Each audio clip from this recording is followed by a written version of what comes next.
You ready, Steve? Andy? Yeah! Bert? Well, all right, fellas. Let's go!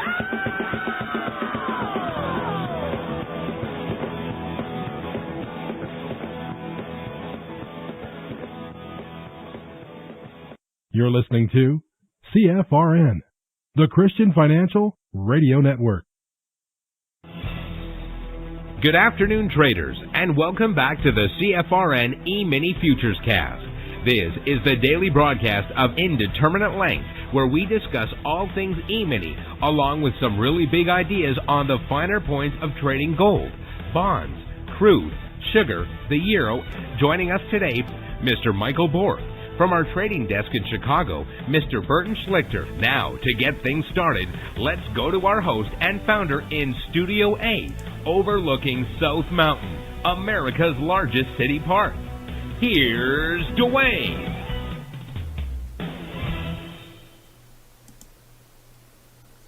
Good afternoon. Welcome back. Today is Wednesday, 18th day of August, 2021. Thanks so much for joining us. Whoever you are, wherever you are, we're just glad to have you right here, right now. If you can't see the screen I have up, go to our homepage at cfrn.net. On the right-hand side of the page, click the big microphone, follow the instructions. You'll be registered in about 30 seconds. That will give you one-click access to the show each and every day. It also gives you access to the chat box so you can ask questions and participate in the discussion. On the days that you're out of your office and away from your desktop, just point any internet-connected browser to cfrn.net/live. And there you'll find a live, real-time simulcast of the show as it unfolds. You just won't have access to the chat box. We also stream live on our YouTube channel each day during the broadcast. It's easy to remember, youtube.com/CFRN. youtube.com, you already know that part, /CFRN. Not only do we broadcast live each day, but we archive each daily show. Currently we have over 1,800 daily live shows archived there for your educational and viewing pleasure. With that, we'll open with a word of prayer. Heavenly Father, we thank you for your blessings, for your mercy, for your grace. We thank you for the opportunity that you give us each day to meet together. As we gather, we ask that you would surround us with your love. May we see your beauty, feel your love, know your wisdom, and experience your power. May we find the comfort we desire in you and the strength we need in your name. May your presence be with us every hour of the day. May your love be the passion in our hearts. May your joy be our strength when times get hard. May your presence be the peace that overflows in our lives. And God, today we pray for all the people in Haiti, the people in Afghanistan. Especially we pray for missionaries that are there. The memes and the whatnots have started to circulate the internet already. Those of us here in the U.S., we have no way of knowing what truly is happening there, but we know that you do, and we know that you're in control. And so for every missionary, every person that has gone out in your name, we just pray that you would provide a hedge of protection around them and that you would bring them home safely, that your will would be done. In Jesus' name we pray. Amen. Amen. All right. Happy Wednesday, guys. Hope it's a happy Wednesday for you, wherever you are. Let me give you the numbers from around the world. These are the cash markets, the indices, as they're called. Let me draw in some fresh data. starting here in the U.S. Let's see if I can find my data. There it is. All right. Starting here in the U.S., the Dow is down 22 points. The NASDAQ is up 5. The S&P 500 is down 4. And the Russell 2000 is up 8. That is the dictionary definition of some pretty quiet sideways trade. In the commodity basket, crude oil down 32 cents, trading 66.27 last. That's a drop of 32 cents. Gold is down $2.40, trading 17.85.40 last. Silver down 22 cents, trading 23.43 last. In the Asian markets at the close, the Nikkei posted a gain of 161 points. The Shanghai added 38.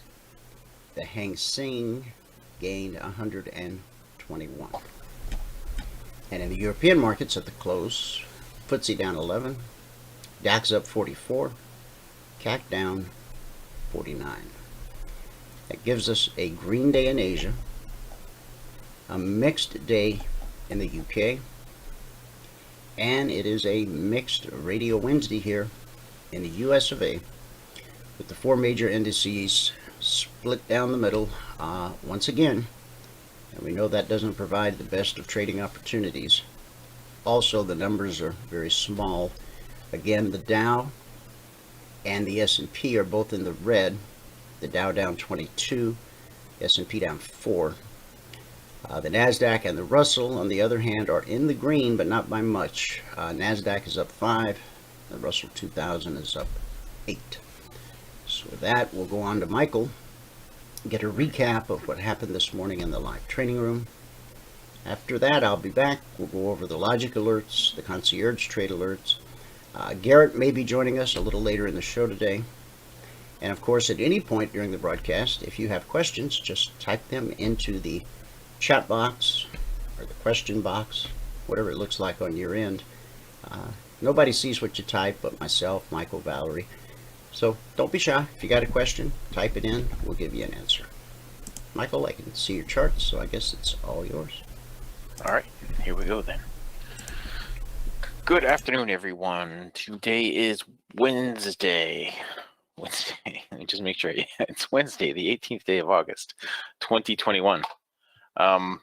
Okay, so if you've not taken a free trial with us, go to the homepage at cfrn.net. Right here on the homepage, it says free 5-day trial, no credit card required. If you click on that, it's going to bring you to this page, eminitrainingschool.com. On this page, all that we ask for is your name, your email, and your phone number. You can tell us the biggest trading channel so we can tailor one-on-one training just for you. Hit the send button, you'll be sent a confirmation link. You must click on the confirmation link, okay? If you don't click the confirmation link, well, we don't know that you took the free trial. So you got to make sure you click on that link, all right? All right. Now, we'll get into the spreadsheet. If you are going to read the spreadsheet, you got to read all the CFTC risk disclosures down at the bottom. Today is the 18th day of August, 2021. Today we made 36 ticks in crude, 4 ticks in gold, and 3 ticks on the ES. That put us at plus 437.5 on the morning session. Today it took 5 minutes and 1 trade to get to the goal for the day. At that point, we're up $100 a contract, and we took a total of 19 trades this morning. On the month now, we're at $4,652 a contract. That's over 50 trading days. I'm sorry, that is not. We're at $4,652 a contract, 46.52.50.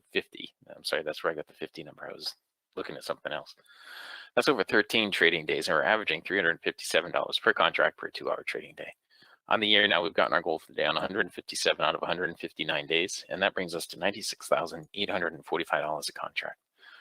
That is over 159 trading days, averaging $609 per contract per 2-hour trading day. Now, if you add up all the time that it took us to get the goal for the day, and if we quit at the goal for the day, and if we added 1 contract per month, we'd have been trading a total of 45.5 hours so far this year with an hourly rate of $1,816.73 per hour. Okay. All right. So that is what happened this morning. Okay. Now let's get into the actual trades. All right. We'll start out with the ES. We had a few trades on the ES today. You can see right there. We started out with a break even right here on the ES. Now there was one here in the pre-market. It wasn't it was right at the open. It would have been a break even trade had I gotten it. Right. And there was nothing else. We broke up above the zone. Had a break even trade there. Then we picked up 9 ticks on that one. Had a break even trade right after it. Came back down here. We picked up. It looks like we picked up one more tick here. I didn't write that one in. We picked up one more tick there. I actually think we picked up 2, but either way. Yeah, we did pick up 2 actually. That put us at plus 11. Then we stopped out right here, and that put us at plus 3. Okay, so I did write that in. That put us at plus 3 on this stop out right here. There was one more trade here. This was a momentum short trade, which would have been a break-even trade for me had I gotten it. And then at the end of the session here, it started moving down. I gave this as my go-to number on that, and it almost made it there, but then it pulled right back up to the zone. So the zone's been kind of a headache for us this morning. Gold didn't have all that much opportunity today. Okay, or I didn't take all that much opportunity in gold. Right here at the very start, you see the slingshot was all messed up, so there's nothing you could do in there. Then it got choppy. Gave us a little bit of a long trade here. I got a break even on that. Didn't give us anything right through here. Okay. Finally got a little bit here. We picked up 2 ticks on that one. Again, a whole bunch of chop right through here. Now, there were a few times today where it looked like we had the highest probability trade if you ignored step number 1, the requirement for a trend. Okay. Like right in here. You see, we hit the BBC, we had the down close, we had bearish separation, the cycle and the MA1 stayed the right color. That worked out just fine, but we didn't really have a trend going there, so I didn't want to do anything. Now again, right here, same thing. We had a weak trend. You could have actually taken this one right here. It hit the BBC, the MA1 stayed the right color, the cycle stayed the right color. It had just a tiny bit of separation. This would have looked a lot different in real time than it does right here. It would look like this. And then there was one over here. This was, again, the highest opportunity trade setup, highest probability trade setup, and that ended up being a break even for us. Okay, then we get over here. There was a BBC bounce right here that I missed, and another one over here that I missed. And then right in here, we picked up, we get 2 more ticks on that. We started to get into the break right here. I highlighted this that I missed. And then right in here, we had a pullback. And this is, I had drawn in these lines. This is where I thought it was going to go during the break, and it went there and then some. So there was a trade opportunity here for that leg and another one right there for that leg. Okay, and that was gold today. We ended up with just plus 4 ticks on gold. Now crude oil is where we did most of the trading today, and crude was really nice to us. We started out right here, our very first trade. Now this was also the highest probability trade, but it also worked out to be a momentum trade. Okay, if you look at it up close, we hit the BBC, we had an up close, the MA1 stayed the right color, the cycle stayed the right color, and it was a close above the MA1. So it was a momentum trade off the BBC. You don't get those too often, and it was highest probability trade. We jumped on it and we took 10 ticks. That one was a really fast trade. We did 9:34.14, and we got out at 9:35.12, so less than a minute in the trade. Okay, and followed up with a break even, and then a missed trade right there. I'm going to back this out a little now so you can see a little better. We had a break even there. Then we picked up on this one. The first one, we had 10 ticks. The next one, we had 9 ticks to put us at plus 19. I missed that. Got a break even there. Looks like a break even there. Again, the highest probability trade set up right here, right at 10:30. This was when the crude inventories came out, so that was not a great time to be trading. But highest probability trade right there and right there. Came over here, still reacting to the crude inventories. Here you would have drawn a trend line. You would have had a long trade right in there. And a break even there. This one went from plus 19 to plus 21, so we picked up 2 ticks there. We went from 25 to 36, so somewhere in here we missed. There's a 4-tick trade somewhere in here that we missed. And because we got up to 25 ticks, and then we went from 25 to 36 on this one, I believe. And this one over here we picked up, what did we get on this? 66.18. 31. I think we picked up an even 10 ticks on this. I don't remember this morning. But I forgot to add that in. But we picked up over here, we went from 25 to 36, so we picked up 11 ticks there. And then I think we picked up at least 10 on this one. 18 to 31. Actually, we might have gotten more than that on that one. And then we didn't have anything for a while. We got in here, and there was a trade set up right there that ended up being break even. Then this happened during the break. And during the break, I was highlighting areas in here as I saw it moving. I didn't have my audio on, so I was just highlighting it for anybody that stayed during the break, the areas that price was going toward. And it pulled back here and gave a really nice trade right here. This was a really high probability trade, not the highest because it didn't hit the BBC, but on the pullback here, it didn't change the color of the MA1. No, it went and gave a couple of long trades through here. Right there was one, and right there was one.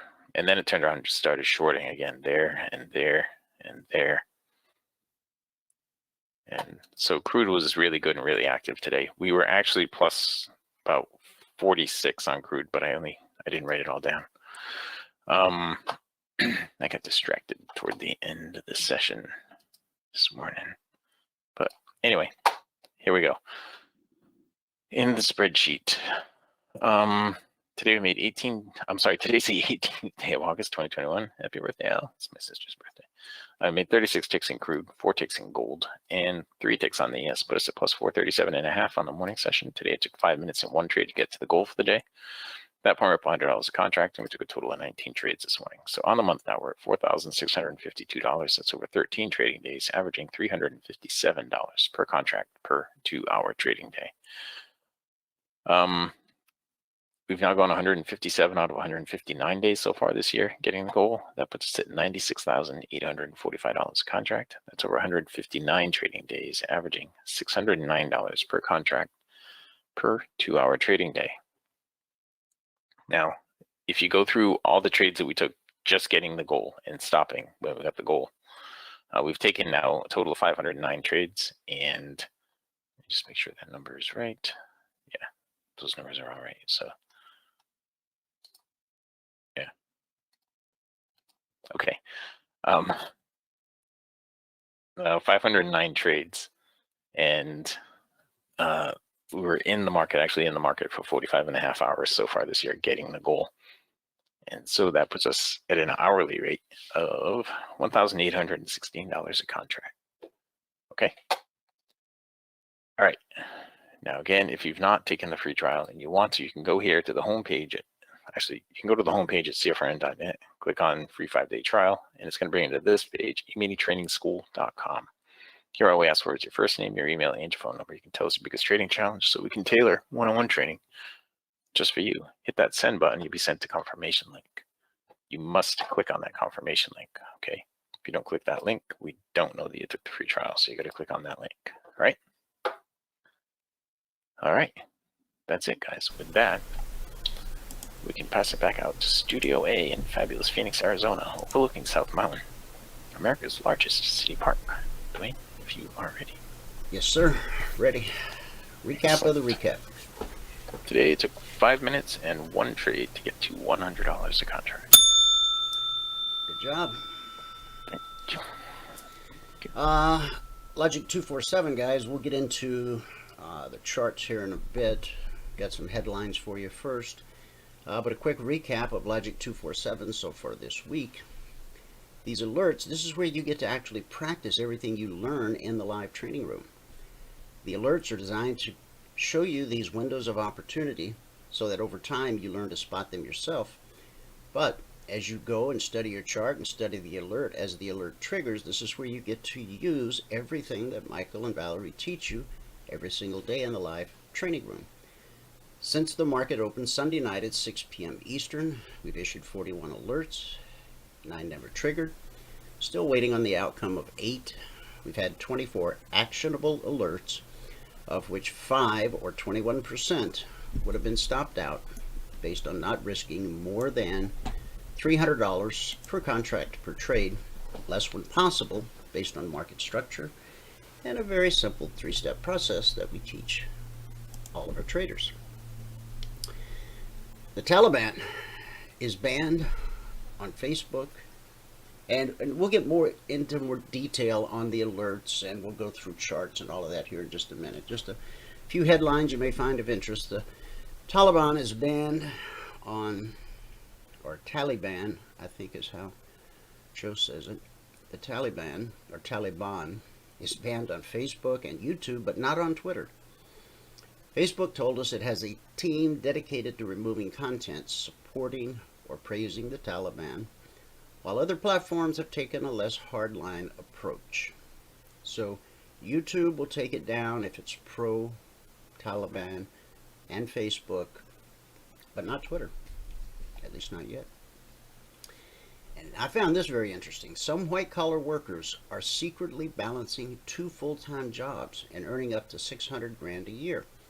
The Wall Street Journal found that some people are taking advantage of remote work by holding down 2 full-time jobs and not telling either employer. Now think about it. Based upon the type of white-collar job that you have, probably 50% of your time each day is downtime. You're in between meetings, you're in between calls. Now, I'm sure this takes some juggling, right? And you got to remember to answer the phone. When the red phone rings, you got to answer it one way, and when the green phone rings, you got to answer it the other way. But people are so clever. They can be so clever. Yeah, they can be. I was just going to say, one of the people that used to be in her staff, she made the mistake of doing one job really badly, and being a really good delivery person for a grocery store. So she was doing deliveries in the time that she was supposed to be doing her job as a some kind of a project manager or something like that. Well, I've met some people that drive for both Lyft and Uber. That's. I don't know if they're not supposed to do that. Yeah. Every time I've seen a car that had both stickers, I ask them, which do you like best? And they always say, I get more calls or more rides with Uber than I do with Lyft. Yeah, so I've been in an Uber, but I've never been in a Lyft. They're just cars. So yeah, they are just cars. A lead engineer at Blue Origin has left to join Elon Musk's SpaceX. The engineer was working on Blue Origin's moon lander and will be leaving after 3 years at the company in a move that adds to the CEO's 15-year feud. So I guess Elon and Jeff have been feuding for 15 years now, sort of like the Hatfields and the McCoys. Rivian has positioned itself as the top contender to become the next Tesla. The electric vehicle startup is preparing to roll out its first 2 cars, a truck and an SUV. And the brand has generated a lot of excitement and $11 billion in funding. Apple workers are taking to Twitter to address workplace misconduct. One engineer who is on leave after publicly alleging sexism said coworkers kept a scoreboard on how they could make her life a living hell. Google's Pixel 5a/5G delivers speedy performance and flagship camera on a budget. The new phone is similar to last year's, but with a few key differences, including a bigger screen and less storage. I've never used the Google Pixel. I know it's built off the Android platform. A new generation of leaders is transforming health tech and digital healthcare. from an executive at Amazon Pharmacy. Wow, did I just say those words a few days ago? That we would get our prescriptions at the Amazon Pharmacy. To a director at Google Health and Fitbit Research. And it looks like Salesforce went after the same mega acquisition as Zoom. A new SEC filing shows Zoom was competing against Salesforce when it acquired Five9, a cloud-based call center software company. And it also hints at who the $242 billion cloud giant could buy next. Okay, that's kind of the fun news. The serious stuff. The Taliban's co-founder and de facto leader, Abdul Ghani Baradar, arrived in Afghanistan yesterday, returning for the first time in more than a decade, 2 days after his Islamist group's fighters regained control of the country. It's hard to even... This ragtag group of fighters, they don't have an air force. They don't have sophisticated weaponry except what they've now taken from us. How they overpowered the Afghan forces so quickly. I mean, there's stories out there that the Afghan fighters didn't even fight. When they saw the Taliban coming, they just laid down their weapons. We spent 20 years teaching them how to defend themselves. And so that's the big question now. Should American lives, our sons and daughters, should their lives be put at risk to protect a people who aren't willing to protect themselves? And the bigger question is, if we allow this stronghold to take place, how long before we face another 9/11? And I don't know the answers to those questions. Taliban leaders made conciliatory comments at a news conference promising not to discriminate against women who were denied basic rights when the Taliban last ruled Afghanistan. U.S. and Afghan women said they were skeptical that the Taliban would keep their promise of tolerance. Taliban leaders also said they would pardon Afghans who worked for the ousted government or foreign military forces. The United States military and allies continue to evacuate Afghans and other civilians seeking to escape Taliban rule. There's a TV show, I'm sure I've mentioned it to you guys before. What's it called? The United States of Al, I think. It's about a guy who comes back from the war in Afghanistan, an American soldier, and he brings his interpreter with him. Somehow he manages to get him a visa. And so the whole sitcom centers around Al, the Afghan interpreter, now living in America. And he really loves all things American, and he's very happy to be here, and he's becoming a naturalized citizen.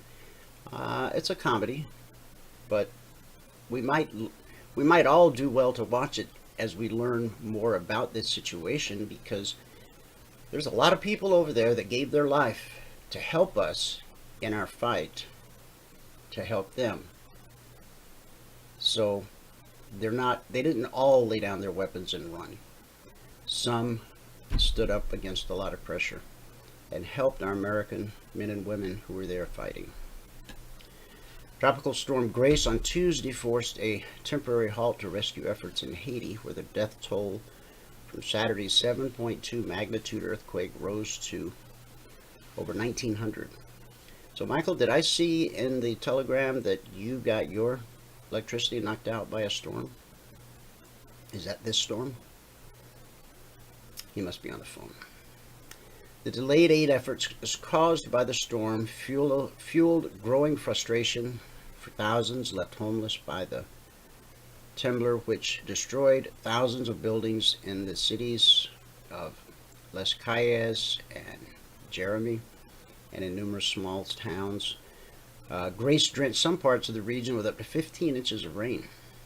In addition to the mounting death count, more than 9,000 people were left injured by the earthquake, and many have been left to lie outside in high heat awaiting medical care. We all need to continue to pray for those folks, the folks in Haiti and the ones in Afghanistan. The Air Force confirmed yesterday. Now this is not for sensitive ears. The Air Force yesterday confirmed that human body parts have been found in the wheel well of an American military C-17 cargo plane that took off from Kabul's international airport, where crowds of Afghan civilians have been desperately trying to get onto evacuation flights to escape after the Taliban toppled the government. An undetermined number of Afghans have died in the chaos. Some of them climbed onto the wings of departing aircraft and fell to their deaths after the planes took off. We're all contending with a human cost to these developments.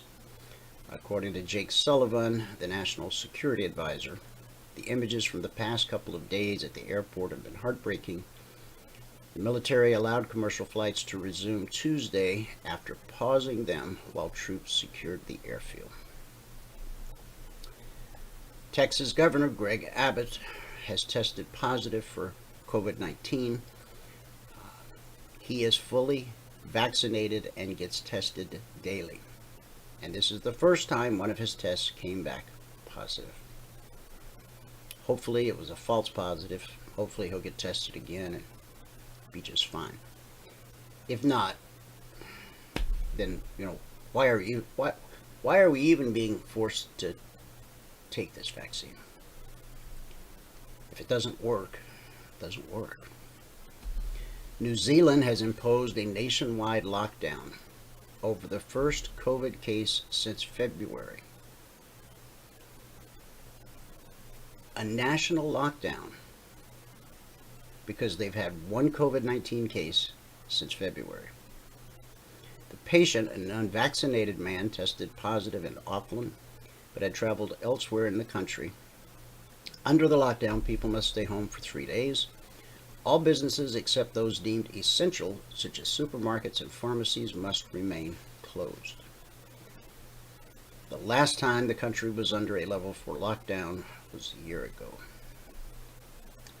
California's Caldor fire expanded rapidly yesterday, ripping through the small town of Grizzly Flats. The blaze scorched 30,000 acres, up from 6,500, and destroyed many buildings in the town, injuring 2 people. Basically, the city of Caldor is now a pile of ash. And Federal Reserve Chairman Jerome Powell, which, by the way, we get fed meeting minutes today. I should come in at 2 p.m. Eastern. So you might want to be flat at 2 p.m. Eastern when the minutes come out. The minutes of the meeting of the Fed announcement used to really move the markets, but not as much anymore because Jerome does the press conference and the Q&A session. Jerome said Tuesday that the coronavirus pandemic had permanently changed the U.S. economy. He told participants in a virtual town hall for students and educators that the changes included an increase in remote work, more takeout meals offered by restaurants, and more virtual showings by real estate agents. We're not simply going back to the economy that we had before the pandemic, Powell said. It seems a near certainty that there will be substantially more remote work going forward. That's going to change the nature of work and the way work gets done. Powell said it was too early to say whether the recent surge in cases attributed to the fast-spreading Delta variant would prompt further changes. TSA is going to extend the transportation mask mandate. Policy had been scheduled to expire September 13th, but the FAA said yesterday that there have been more than 2,867 cases in which passengers have violated the mandate. The TSA said it did not yet have an announcement regarding face masks at this time. The union represents nearly 50,000 flight attendants at 17 airlines. And that's the news. Or the news I found of interest anyway. Let's go look at the chart. Daily chart, S&P 500 E-mini futures. Let's refresh the chart.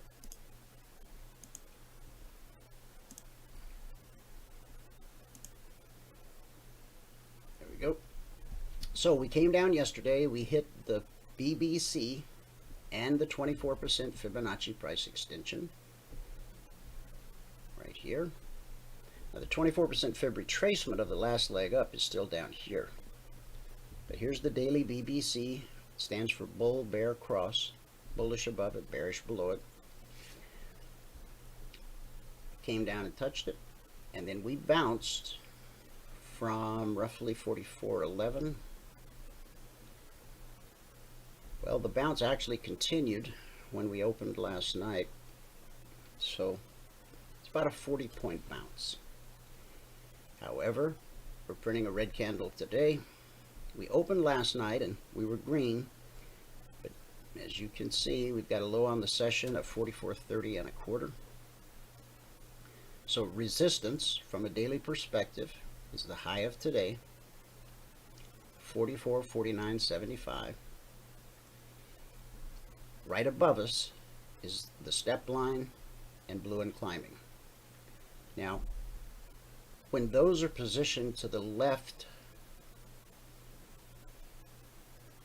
that's bullish, but when they're directly above, that represents potential resistance. So 44.51, 44.58. Then we have the high of Monday. I'm sorry, the high of Tuesday. And then the high of Monday, the 16th. The all-time historic intraday high, 44.76.50. The all-time historic closing high, 44.72.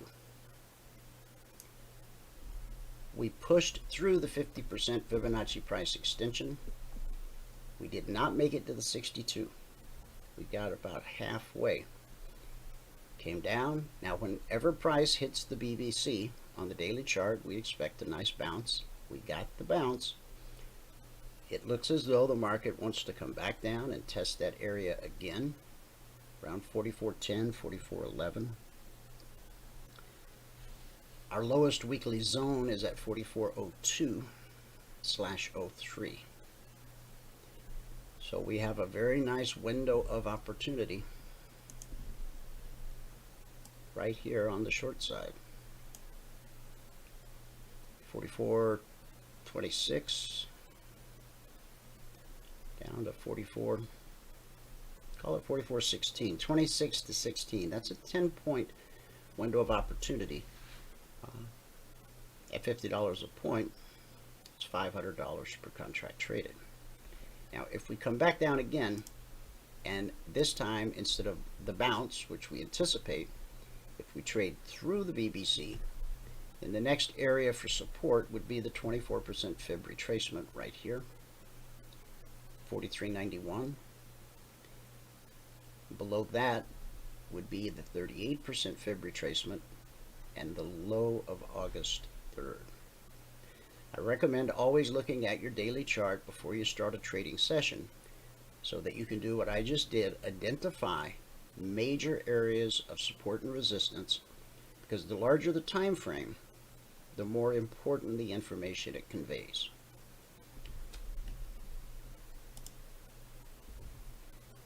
Here's the S&P.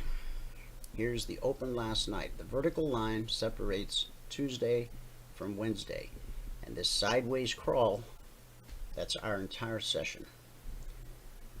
We've got a low of about 44.30 and a high of, we'll call it 44.50. So we've got a 20-point range on the day. Not so long ago, we had 30-minute candles that had a 20-point range. If you're having difficulty trading under these current conditions, you're not alone. Doesn't matter what methodology or strategy a person uses, this type of market conditions makes trading more challenging than normal. Now, the concierge trade alerts are different from the Logic 247 alerts. Different how? The Logic alerts come out around the clock 24/7 based on current price action. Could be 2 a.m. or 2 p.m. The concierge trade alerts is a static report which gives you forward guidance for the entire session. Once this is posted, it doesn't change. Just like the weekly trading zones don't change for the entire week, these numbers are good for the entire session until the next set of numbers are posted tonight, shortly after the Globex Open. So the best way to handle it when the report comes out is to go to your charts, draw a line in the sand at 44.47, draw a line in the sand at 44.20. Once this is posted, if price starts trending up towards 44.47, that's bullish. So our strategy will look for opportunities to buy the market. And if price starts trending down towards 44.20, that's bearish. Our strategy will start looking for opportunities to sell the market. And when these numbers trigger, that's when you have an opportunity to utilize everything you learn in the live training room. So you've had a chance now to get a screenshot if you want one. So let's take a look. We opened here, right here, opening candle. We had blue and climbing, which represents support. And that support took us above the BBC, took us above this weekly trading zone. Then we retraced back to the zone. Whenever price sort of slices through a zone, it most often will come back. The zone is 44.40/41. So it came right back, touched the zone, and then took off. The swing high was 44.4875. So 1 3/4 points. And then we got back below the trigger. We had a bearish cross. We consolidated for a number of hours. Just when you think you're going to get a move, you don't. And then just when you think you're going to get a move, you don't. This is what I was talking about Sunday night and Monday morning as we put out the weekly zones. Sunday night, in fact, pretty early on in the discussion group, I shared that this looked like it was going to be this kind of week. And sadly, I was right so far. Now this move up to 49.75, that's 2 3/4 points. No trigger on the short side. This is a market in no hurry to go anywhere fast. Perhaps some traders are waiting for those minutes to come out this afternoon. I don't know what kind of surprise those minutes of the meeting might hold. Not sure what they're waiting on, but this is what we have to deal with. So be very, very careful. Our indicators do a great job of helping you find high probability, low risk trade opportunities. And when they go flat like this, they do a good job of telling you to just, walk the dog, make a sandwich, do something other than trade. The Dow, no surprise, more of the same. We hit the zone, came down to the zone, ran back up to the zone, just sideways. No trigger for the CTA on the long side or the short side. This was Tuesday. This is today, Wednesday. The Russell, no trigger. Not on the long side, not on the short side. Here's the open, and price is just weaving its way around the BBC. Not good trading conditions. In Q, same thing. We actually reached up and touched the long CTA, and it offered up a whopping 2 1/4 points. The number is actually 15.035. Yeah. And we popped up to, so it gave us 2 1/4 points at $20 a point. Crude oil, on the other hand, did have some movement. The CTA long for crude was 67.20. So this is behaving more like a normal market.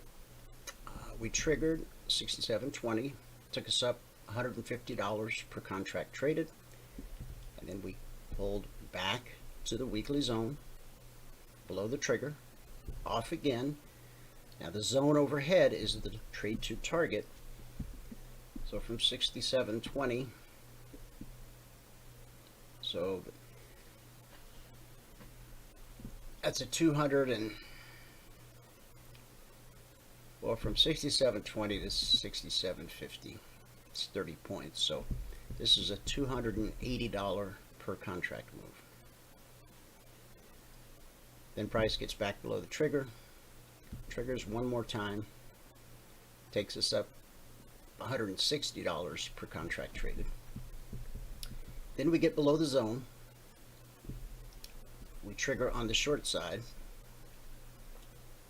and the number was actually 66.25.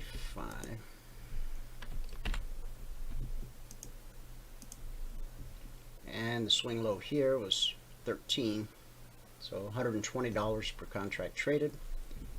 Back above the trigger, bearish cross, down we come again. This time we drop $320 per contract traded, and then we get back above the trigger, and from 66.25 we drop to, we'll call it 65.70. That's $550 per contract traded. Gold triggered on the long side. 93 was the long trigger. There's $100 per contract traded, and then we ran up to $270 per contract traded, and then we had a bearish cross. We got rejected here, but we did trigger on the short side here, and the number is 1783.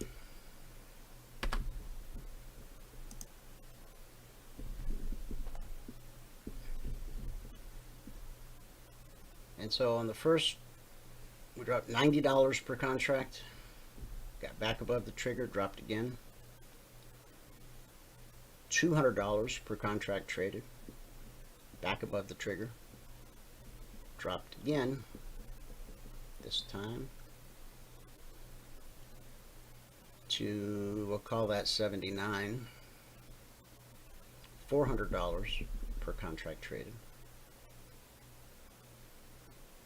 So even though we had some movement and some tradable moves, this is nothing like what we've grown accustomed to.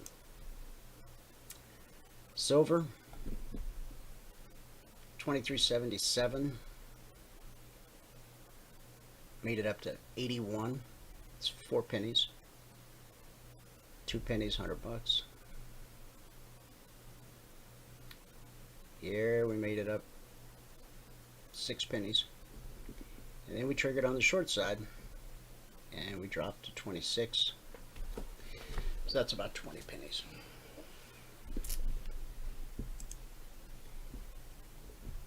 And we already talked about the NQ.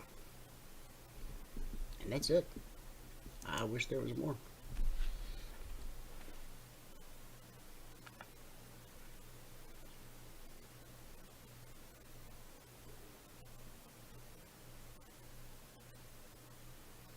Okay, just checking my messages here to see if Garrett's coming on. I think he got tied up. If he doesn't shoot me back right now, message me back right now, then he'll be on Friday. So here's what you want to watch for this afternoon for the remainder of the session. For price to get below the low of the session into this window of opportunity, it's a nice potential 10-point move. As far as overhead, we've got resistance here, here. So I don't see us making much of a move to the upside. I could be wrong. It's happened before.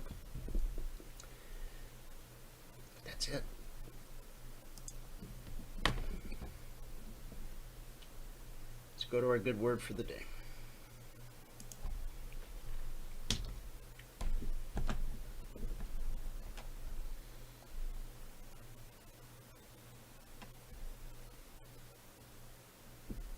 Yesterday we talked about asking and actually listening to what people say.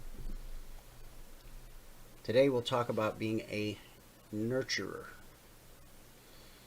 Matthew 9:36. When he saw the multitudes, he was moved with compassion. Jesus was a good leader. He loved people, but he never exploited them or used them for his own ends. He was busy, but never too busy to stop and help them. In relating the parable of the Good Samaritan who came across a robbed and injured man, Jesus said in Luke 10:33, "A Samaritan, as he traveled, came where the man was, and when he saw him, he took pity on him. He went to him, bandaged his wounds, pouring on oil and wine. Then he put the man on his own donkey, brought him to an inn, and took care of him." Now notice that's Luke 10:33 and 34. We all know the story of the Good Samaritan. But note the words in the scripture, took care of him. To lead someone, you must be able to influence them. And you do that by taking the time to nurture them. At the heart of the nurturing process is a genuine care for others. If you want to help and positively influence people, okay, Garrett said he's going to make it Friday. At the heart of nurturing is a genuine care for others. If you want to help and positively influence people, you can't dislike or disparage them because they'll sense it. You must actually love them and respect them. The old adage, fake it till you make it, just won't cut it. People know whether or not you truly care. Maybe you're wondering why you need to assume a nurturing role. After all, isn't that something they should get somewhere else? Like from their family? Many of the people you come into contact with every day are desperate for encouragement. And sadly, if they don't get it from you, maybe there's nobody else to give it to them. When you become a nurturer in the life of another person, you have a real opportunity to influence them for good and for God. And this is particularly true. You know, we were all, or many of us were raised going to church every Sunday, and we were supposed to invite people. The preacher always says, now when you come back next Sunday, be sure and invite your neighbor or your schoolmate. And the way the story went was, you knew what was going to happen. There was Sunday school, right? And then they played the piano and sang. You know, what was it? One fast, two slow, I forget. And then the preaching, if you were raised Pentecostal, it might last for a couple hours. And then came the altar call. And if you could get whoever you brought to church to walk up front and make a public profession for Christ, you were a hero. You knocked it out of the park. Unfortunately, that's why so many people today who have been to church and have prayed the sinner's prayer are still leading the sinner's life. Because those people need to be nurtured, you know. I see this a lot where organizations, great organizations, they go out on Saturdays and they do outreaches in parks and apartment, you know, complexes, projects, whatever. And they get all these people fired up, worked up. They got good music. They got hot dogs. Somebody speaks a fiery word. Maybe they rap, you know. And they do get them to come to church the following day. And they do get them to come to the altar and make that confession of faith. But then we drop the ball. We send them back to the project, back to the apartment complex, back to the world, back to the job they have where everybody's, you know, drinking and drugging and cussing, and right? We pull them out of the fire for a minute, get them cleaned up, get them healed, and then throw them right back into the belly of the beast. So, discipling, see, remember, Jesus never said, I want you to get people to come to church and pray the setter's prayer. Jesus said, I want you to become discipler. I want you to disciple men, become disciplers of men. So it's that nurturing, that aftercare that's so very important. So give that some thought. Thanks so much for tuning in today. Hopefully tomorrow will be more eventful. Whoever you are, wherever you are, may God continue to richly bless you with His mercy and with His grace. And I'll see you at the bell.